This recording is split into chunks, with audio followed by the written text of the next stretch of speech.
واقعہ میں آپ کو پیش کرتا ہوں جو حضرت سالم بن عبداللہ بن عمر رضی اللہ تعالی عنہم سے ہے۔ فرماتے ہیں کہ بصرہ کے گورنر حضرت ابو موسیٰ اشعری رضی اللہ تعالی عنہ کے پاس سیدنا فاروق اعظم رضی اللہ تعالیٰ عنہ کی خیر خبر آنے میں دیر ہو گئی۔ آپ پریشان ہوئے تو آپ جس شہر میں تھے وہاں ایک عورت تھی جس کے پاس جنات تھے اور اس کے پہلو میں شیطان بولتا تھا۔ حضرت ابو موسیٰ اشعری رضی اللہ تعالیٰ عنہ نے اس عورت کے پاس اپنے قاصد بھیجا۔ اس نے عورت سے جا کر کہا اپنے شیطان سے کہو کہ وہ جا کر امیر المومنین سیدنا فاروق اعظم کی خیر خبر لا کر دے، کیونکہ وہی ہمارے سردار ہیں، ہمارے آقا ہیں، ہمارے معاملات درست کرنے والے ہیں۔ تو اس نے جواب دیا کہ وہ جن اس وقت یمن میں ہے عنقریب وہ آ جائے گا۔ تو اس قاصد نے جس کو حضرت ابو موسیٰ اشعری نے بھیجا تھا اس نے انتظار کیا، بالآخر وہ جن آ گیا اس عورت کے پاس۔ اس عورت نے کہا تم دوبارہ جاؤ اور جا کر امیر المومنین فاروق اعظم کے متعلق خبر لاؤ، کیونکہ وہ ہمارے سردار ہیں اور ان کی خبر میں تاخیر نے ہمیں پریشان کر دیا ہے۔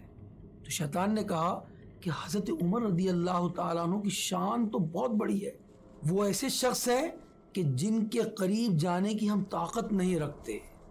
اللہ نے جتنے بھی شیطان پیدا فرمائے جب بھی وہ حضرت عمر کی آواز سنتے ہیں تو منہ کے بل گر جاتے ہیں۔ تو حضرت عمر رضی اللہ تعالیٰ عنہ کی کیسی شان تھی کہ جنات، شریر جنات اور شیاطین فاروق اعظم رضی اللہ تعالیٰ عنہ سے کیسے گھبراتے تھے، جہاں فاروق اعظم کو دیکھتے تھے اپنی گلی بدل دیتے تھے۔ اسی طرح حضرت عمر رضی اللہ تعالیٰ عنہ کے حوالے سے ایک اور واقعہ بھی ہے کہ کسی موقع پر ایک حبشی لڑکی اچھل کود کر رہی تھی، عجیب و غریب حرکتیں کر رہی تھی، جیسے اس پر کچھ آسیب آ گیا ہو، اور لوگ اس کے ارد گرد جمع تھے۔ اتنے میں اچانک سیدنا فاروق اعظم آ گئے۔ لوگ آپ کے خوف سے اور آپ کی ہیبت کی وجہ سے فوراً وہاں سے بھاگ گئے۔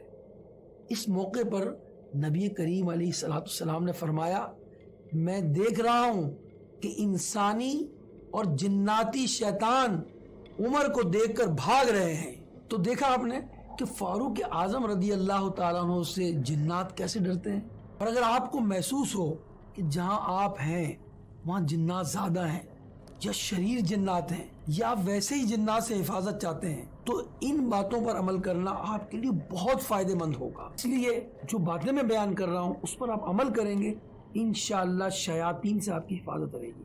پہلی بات، آپ ذکر اللہ کی کثرت کریں، اللہ کو یاد کریں۔ جب آپ اللہ کو یاد کریں گے وہاں رحمت نازل ہوگی اور شیطان بھاگ جائے گا۔ دوسری بات، اگر آپ کو لگتا ہے کہ یہاں شیطان ہے، جنات کا کچھ اثر ہے، وہاں آپ اذان دیں کہ جہاں اذان ہوتی ہے شیطان وہاں سے دور بھاگ جاتا ہے۔ تیسری بات، آپ اس کلمے کو 100 مرتبہ پڑھ لیں، بہت آسان ہے۔ لا الہ الا اللہ وحدہ لا شریک لہ لہ الملک ولہ الحمد وہو علی کل شیء قدیر۔ انشاءاللہ اس کلمے کی برکت سے بھی آپ شیاطین سے محفوظ رہیں گے۔ کچھ عمل بھی بتا دیتا ہوں آپ کو میں۔ آپ گھر میں نیبو رکھیں، جی ہاں، یہ نیبو سے بھی شیطان جو ہیں وہ گھبراتے ہیں۔ سفید مرغ رکھ لیں، آپ سفید مرغ رکھیں گے تو اس سے بھی جنات بھاگتے ہیں۔ اب لوگ کہیں گے یہ عجیب سی باتیں کرتے ہیں جناب، کہاں مرغ اور کہاں جن، اور یہ مرغ کیسے شیطان کو دور کرے گا؟ تو حدیث میں اس کا ذکر ہے، اور جب حدیث میں کسی بات کا ذکر آ جائے پھر آنکھیں بند کر لینی چاہیے، اس پر عمل کرنا چاہیے۔ مسلمان اپنے نبی کی باتوں پر عمل کرتا ہے، نہ کہ شیطان کی باتوں میں آتا ہے۔ تو آپ سفید مرغ رکھ لیں، انشاءاللہ الرحمن جنات سے حفاظت رہے گی۔ اور آپ قرآن مجید کی تلاوت کریں۔